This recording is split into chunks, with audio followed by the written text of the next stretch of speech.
ง่ายๆงามๆเลยโอ้ช่องไข่เต็มกำมืออ่ะ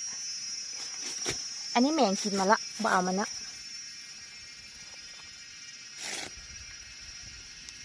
ช่องไข่นี่ใหญ่ๆเลยเฮ้ยโอ้ยงามคักโอ้งามจังใหญ่จังวะอย่างหุ่นอีกมาอยู่เกี่ยวขี้อีกก่อนว้าไข่เนี่ยมึงดิโอ้เต็มกำมืออันนี้เด็ก